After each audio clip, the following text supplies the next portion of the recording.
नमस्कार दोस्तों।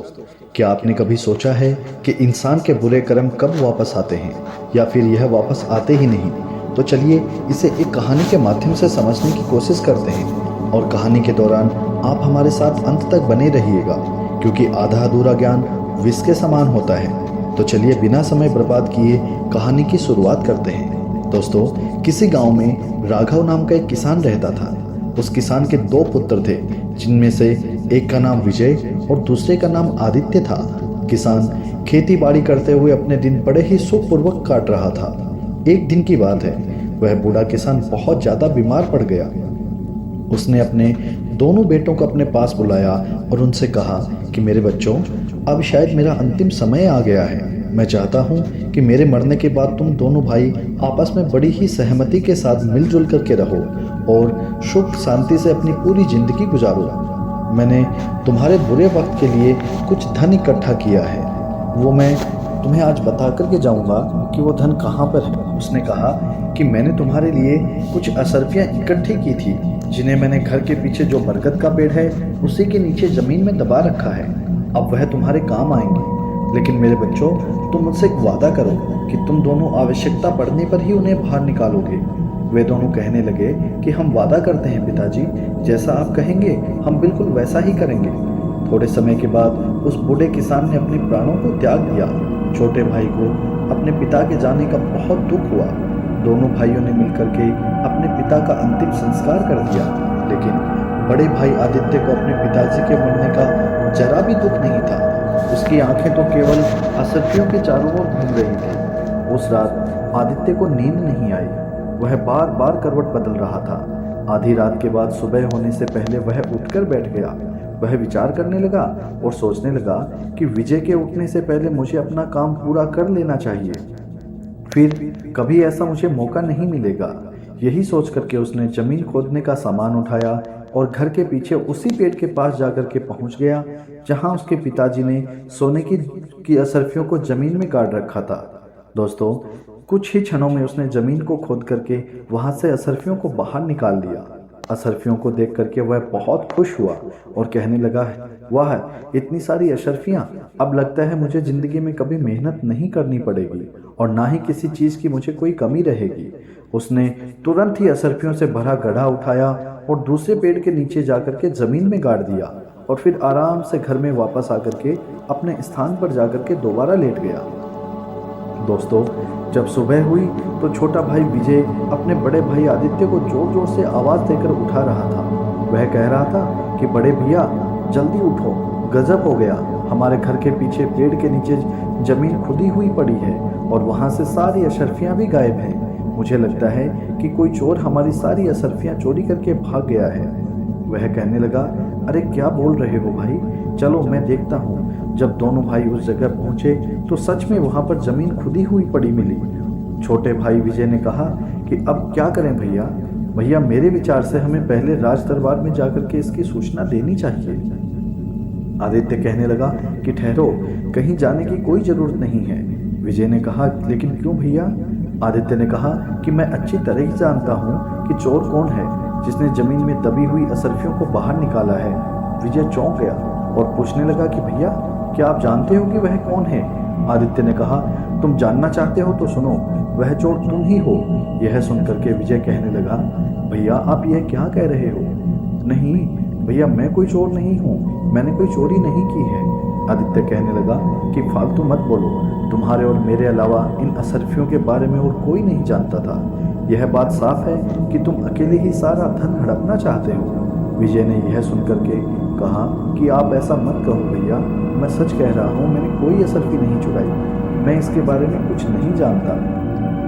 अब आदित्य कहने लगा कि तुम मुझे वह असरफियाँ लौटा दो, नहीं तो तुम इस घर के दरवाजों को अपने लिए हमेशा के लिए बंद समझो।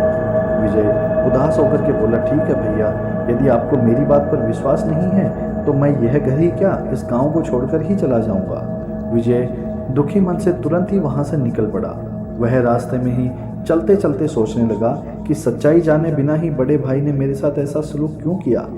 अब बदनाम होने से अच्छा है कि यह गांव छोड़कर ही चला जाऊं। पर घर बैठा आदित्य बड़े आराम से यही विचार कर रहा था कि वाह, कितनी आसानी से यह कांटा भी अपने आप ही निकल गया। अब सारी असरफियाँ मेरी हैं और मेरे अलावा किसी को इसमें कोई हिस्सा नहीं देना पड़ेगा। दूसरी तरफ जो उसका छोटा भाई विजय था, वह बड़े ही दुखी मन से वहां से चलता जा रहा था। शाम भी हो गई थी। चलते चलते उसके मन में कई तरह के विचार उत्पन्न हो रहे थे। उसके मन में एक विचार आया कि कहीं भैया ने सारा धड़ा हड़पने की कोई चाल तो नहीं चली है। वह अपने विचारों में खोया हुआ लगातार चलता ही जा रहा था। तभी वह एक बड़ी सी चट्टान के ऊपर जा बैठा। अब रात हो चुकी थी दोस्तों, और चारों ओर घना अंधेरा छाया हुआ था। उलझन में पड़ा विजय सारी बातें सोच ही रहा था कि तभी उसके कानों में कुछ आवाज आई। यह 4000 तुम्हारे और ये 4000 मेरे, बाकी के 4000 तुम्हारे। अब छोटा भाई सोचने लगा कि यह आवाज कैसी है, इसकी सच्चाई मुझे जाननी चाहिए। दोस्तों, सच्चाई जानने के लिए विजय नीचे की ओर झुका। उसने देखा कि 3 आदमी वहां पर बैठे थे। जो बैठे हुए थे वो तीनों आपस में किसी भी धन का बंटवारा कर रहे थे।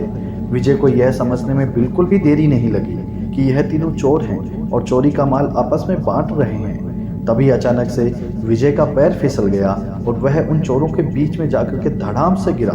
अंधेरा होने की वजह से चोरों को कुछ भी दिखाई नहीं दिया और वे डर के मारे भागने लगे। कहने लगे कि भागो भाई यहाँ से, लगता है राजा का कोई गुप्तचर है या फिर उसका कोई सिपाही है जो हम सभी लोगों का पीछा कर रहा था। एक चोर कहने लगा, हाँ भाई तुम ठीक कहते हो, चलो भागो यहाँ से। चोर अपना चोरी का माल जो भी चोरी करके लाए थे डर के मारे वहीं छोड़ करके भाग गए।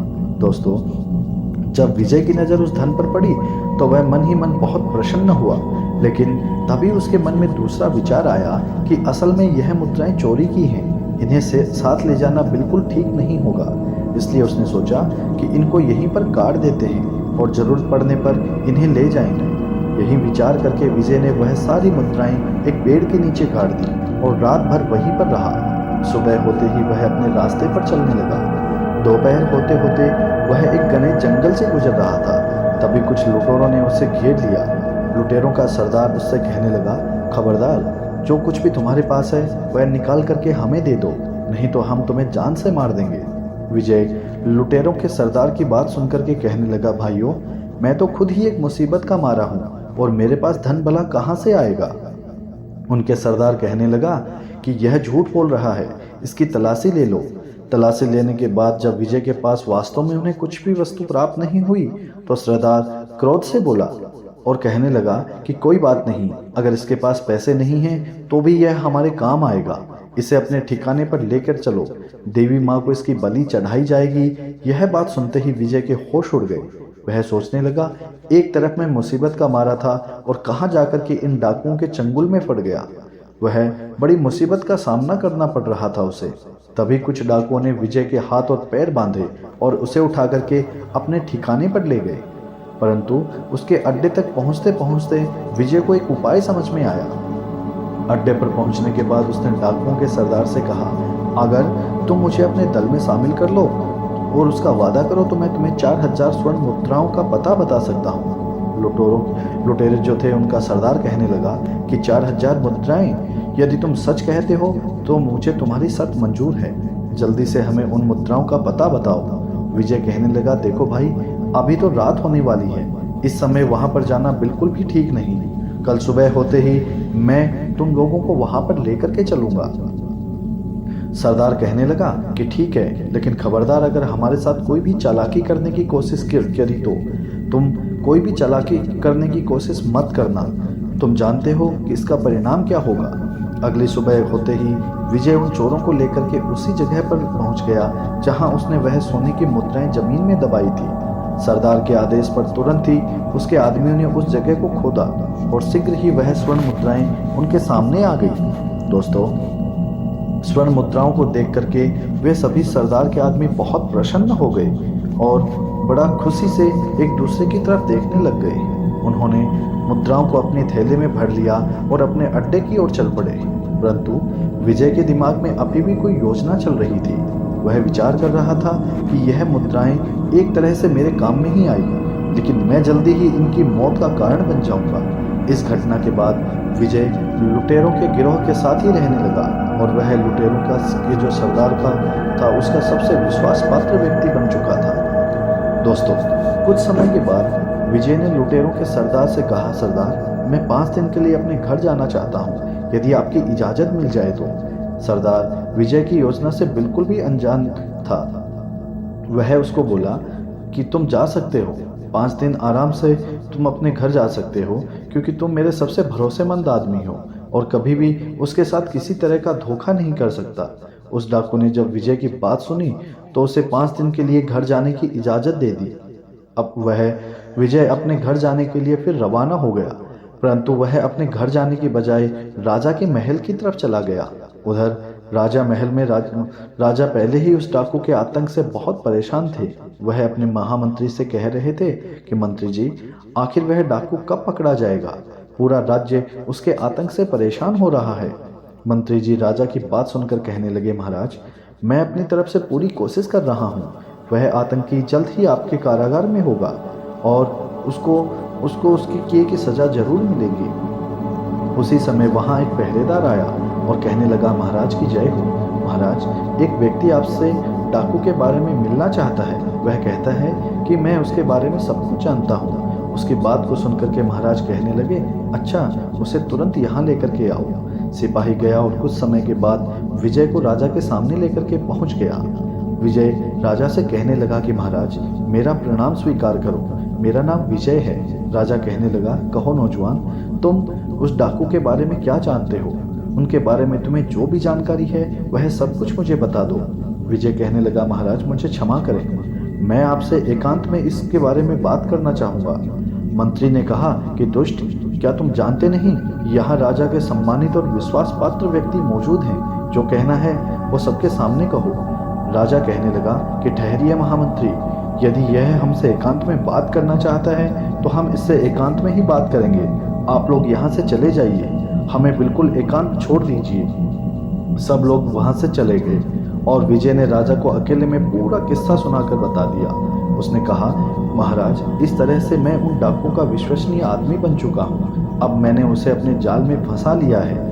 महाराज, अब बस उसे और उसके साथियों को पकड़ने के लिए मुझे आपकी सहायता की ज़रूरत है। उसकी बात सुनकर के राजा कहने लगा, बहुत खूब नौजवान, तुम्हारी चतुराई और साहस से मैं बहुत प्रसन्न हूँ। उन भयानक डाकुओं को पकड़ने के लिए जो भी सहयोग चाहिए वह मुझसे तुम बेहिचक होकर के कह सकते हो। मैं करने को तैयार हूँ। कहो, तुम्हें क्या करना होगा? विजय कहने लगा कि महाराज, कल रात आपको कम से कम 100 सैनिकों को मेरे साथ भेजना होगा। मैं उन सभी को डाकुओं के अड्डे पर ले जाऊंगा, जहां पर सैनिक उन डाकुओं पर आक्रमण कर देंगे और उन्हें गिरफ्तार कर लिया जाएगा। राजा कहने लगे कि यह तो बहुत अच्छी योजना है, मैं जरूर इसके ऊपर काम करूंगा। राजा ने कहा कि कल रात को हमारे सैनिक तुम्हारे साथ जाएंगे, तब तक तुम यही राजमहल में हमारे शाही मेहमान बन करके रहो। अगले दिन रात होते ही विजय अपनी योजना के अनुसार सैनिकों को लेकर के डाकुओं के अड्डे पर पहुंच गया। सैनिकों की टोली ने उन डाकुओं पर आक्रमण कर दिया और कुछ ही समय में सैनिकों ने उस डाकुओं को पकड़ लिया और उनमें से कुछ डाकू मारे भी गए।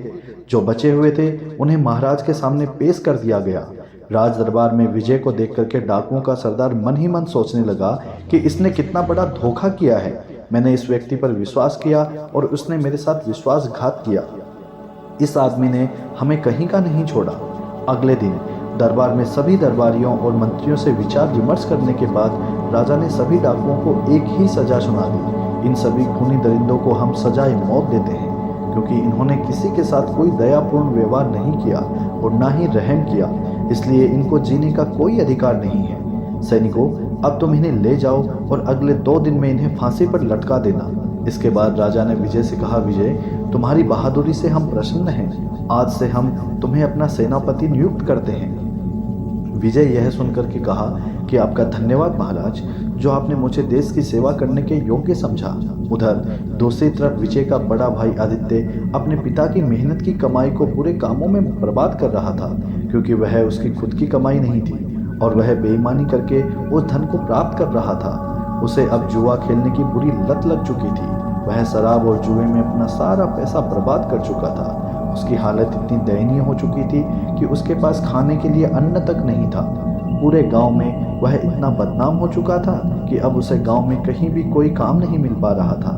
इसलिए उसने यह निश्चय किया कि इस गांव में भूखा मरने से अच्छा है मैं किसी दूसरे गांव में जाकर के कोई काम धंधा ढूंढ लूँ। इसी तरह से विचार करते हुए वह अपने घर से निकल पड़ा। दोस्तों, वह चलते चलते उसी राज्य में आ पहुंचा जहां पर उसका भाई विजय सेनापति था। उसी नगर में वह किसी सेठ की दुकान पर गया और उससे पूछने लगा, सेठ जी, क्या मुझे कोई काम मिलेगा? सेठ जी ने उसकी बात को सुनकर के कहा, अरे भाई, तुम तो चेहरे से ही चोर उचक्के लगते हो, तुम्हें भला कोई क्या काम देगा? मुझे माफ़ करो भाई और यहाँ से चले जाओ।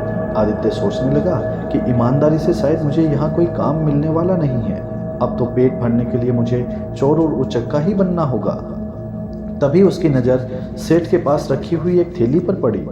उसे लगा कि स्वर्ण मुद्राओं से भरी हुई यह थैली है। उसने वहां से वह थैली उठा ली और तुरंत ही वहां से भाग निकला। सेठ को उसे पकड़ने का मौका ही नहीं मिला। बस वह चोर चोर चिल्लाता ही रह गया और वह वहां से रफू चक्कर हो गया। इधर सेनापति बन चुका विजय अपना काम बड़ी ही ईमानदारी से कर रहा था। एक दिन की बात है दोस्तों, महाराज ने विजय को बुलाया और कहा, विजय, तुम एक बहुत ही बुद्धिमान आदमी हो और नेक इंसान हो। मैं चाहता हूँ कि मेरी बेटी के साथ तुम विवाह कर लो। इस पर तुम्हारा क्या कहना है? यदि तुम्हारी इच्छा हो तो मैं चाहता हूँ कि मैं अपनी बेटी का विवाह तुम्हारे साथ कर दूं। विजय ने कहा, महाराज, यदि आपकी यही इच्छा है तो मैं इनकार नहीं कर सकता। मुझे यह विवाह स्वीकार है। विजय के इस फैसले से राजा बहुत खुश हुआ और कुछ ही दिनों में शुभ मुहूर्त को देख करके राजा की बेटी और विजय का विवाह कर दिया गया। विवाह को अभी कुछ दिन ही व्यतीत हुए थे दोस्तों, और महाराज ने विजय से कहा, बेटा विजय, अब हम 80 साल के हो चुके हैं और इसलिए हम चाहते हैं कि अब राज्य में जो बागडोर है वो तुम संभालो। विजय ने कहा, आपको जैसा उचित लगे महाराज। अगले ही दिन विजय का राज्य तिलक कर दिया गया। महाराज तीर्थ यात्रा को निकल चुके थे। इस तरह से कुछ महीने व्यतीत होते हैं और इसके बाद जो सबसे बड़ी समस्या विजय के सामने आई वह यह थी कि आदित्य जो चोर बन गया था वह उसी का सगा भाई था। आदित्य और अब वह एक नामी और खतरनाक चोर बन चुका था। सैनिकों ने काफी प्रयास किया लेकिन वह उसे पकड़ ना सके। चोर उसी जंगल में एक पुराने मंदिर में रहता था। एक रात वह बैठा सोच रहा था कि कोई ऐसी तरकीब लगाई जाए कि मुझे बार बार चोरी करने की जरूरत ही ना पड़े। एक बार में इतना माल उड़ा लिया जाए कि भविष्य में दोबारा चोरी नहीं करनी पड़े। अगर मैं एक बार राजा के खजाने पर हाथ साफ कर लूं तो मुझे दोबारा कभी भी भूख मरने की नौबत नहीं आएगी और ना ही कभी मुझे चोरी करने की जरूरत पड़ेगी। फिर मैं किसी दूसरे देश में जाकर के अपनी आगे की जिंदगी बड़े आराम से गुजार सकता हूँ। अगली रात खजाने से की चोरी करने के उद्देश्य से आदित्य राजमहल के पीछे जा पहुंचा। हाथों में रस्सी लिए वह दीवार पर चढ़ने की सोच ही रहा था। दूसरी तरफ संयोग से उस चोर के बारे में सोच करके राजा को नींद नहीं आ रही थी। उस समय राजा महल की छत पर घूम रहे थे। तभी आदित्य रस्सी के सहारे छत के ऊपर चढ़ा। वहां पर मौजूद राजा विजय ने उसे देख लिया। राजा विजय ने अपनी तलवार निकाली और साथ ही अपने सिपाहियों को आवाज लगाई। कुछ ही पल में राजा के जितने सिपाही थे वह सभी वहां पर जाकर के पहुंच गए। राजा ने सैनिकों से कहा कि सैनिकों, गिरफ्तार कर लो इसे। आदित्य ने वहां से भागने की पूरी कोशिश की लेकिन किसी तरह से भागने में असफल रहा और सैनिकों ने उसे पकड़ लिया। दोस्तों, विजय उसे देख करके कहने लगा, तुम तो मेरे भाई आदित्य हो लेकिन एक नामी चोर। मैं यह सपने में भी नहीं सोच सकता था कि मेरा भाई इतना बड़ा चोर निकलेगा। उसने आदेश दिया, सैनिकों, ले जाओ इसे कारागार में डाल दो। सुबह ही हम दरबार में जब बैठेंगे तब इनकी सुनवाई करेंगे। इनके साथ हमें क्या करना है। राजा की आज्ञा पाते ही सैनिकों ने आदित्य को कारागार में डाल दिया। अब वह मन ही मन सोच अपने पर कर्मों पर पछता रहा था और रो रहा था और सोच रहा था कि मेरे ही बुरे कर्मों का फल आज मुझे मिल रहा है। मेरी बुरी नीयत ने मुझे आज पतन की इतनी गहराई में धकेल दिया जहां से निकलना मुश्किल है। जब विजय, जिसे मैंने बेईमान बना करके धक्के मार करके अपने घर से बाहर निकाला था, आज अपनी ईमानदारी और नेकी की वजह से वह इस राज्य का राजा बन गया है और मैंने इसके साथ बेईमानी की तो मेरी यह दुर्गति हो गई है। एक चोर बन करके आज उसी के सामने उसी के बंदी गृह में पड़ा हूँ। इधर विजय को नींद नहीं आ रही थी। वह सोच रहा था कि कल का दिन मेरी जिंदगी का सबसे कठिन दिन होगा। मुझे एक बहुत ही भयानक अग्नि परीक्षा से गुजरना होगा। क्या इस परीक्षा में मैं कामयाब हो पाऊंगा? मुझे भी समझ नहीं आ रहा था।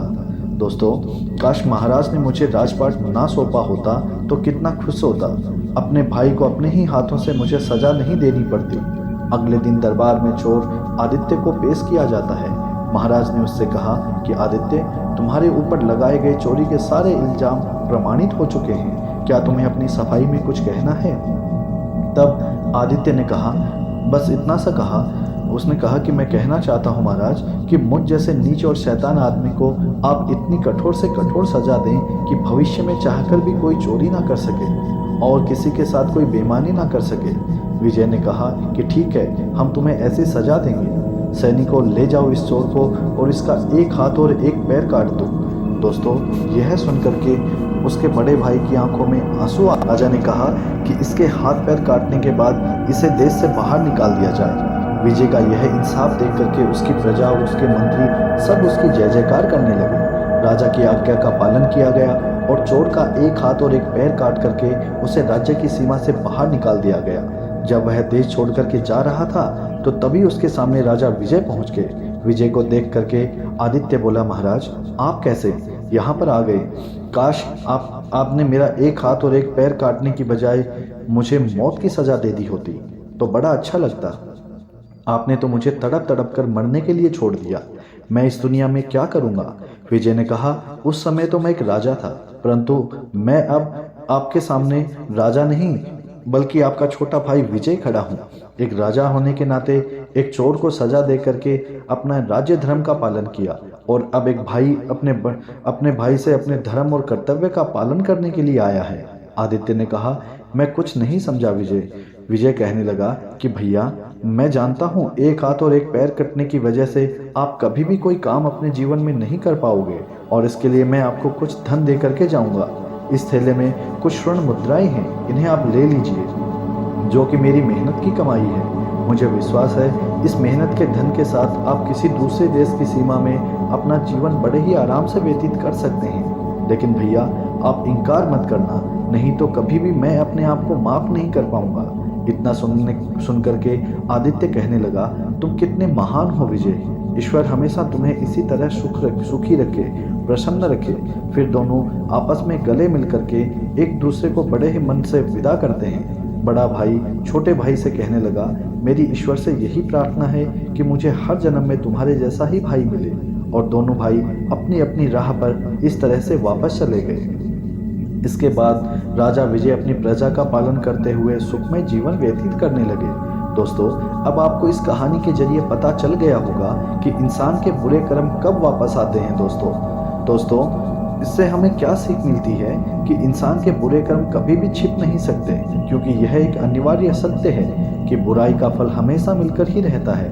अक्सर हम सोचते हैं कि हम अपनी गलतियों को छिपा सकते हैं या फिर उन्हें भुला सकते हैं, लेकिन क्या आपने कभी सोचा है कि एक दिन जब हम इसे सबके सामने उपेक्षा करते हैं, तब वह बुरे कर्म हमारे सामने आते हैं। जब हम दूसरों के प्रति अन्याय करते हैं, तब हम खुदगर्ज बनते हैं। तो यह हमारे अंतर मन को कमजोर करता है और हमें सजा का भागी बनाता है। कर्मों का यह चक्र कभी ना समाप्त होने वाला होता है। दोस्तों, हमारे बुरे कर्म ना केवल हमारे जीवन को प्रभावित करते हैं, बल्कि यह हमारे चारों ओर के लोगों पर भी असर डालते हैं। यह एक नियम है कि जैसा हम बोते हैं वैसा ही हम काटते हैं। हमारी अच्छाइयाँ और बुराइयाँ दोनों ही समय के साथ हमारे पास लौटती हैं। इसलिए यह आवश्यक है कि हम अपने कर्मों का ध्यान रखें ताकि हम अपनी ज़िंदगी को सकारात्मकता और अच्छे कर्मों से भर सकें। अच्छे कर्म ना केवल हमें संतोष देते हैं, बल्कि हमें एक बेहतर इंसान भी बनाते हैं।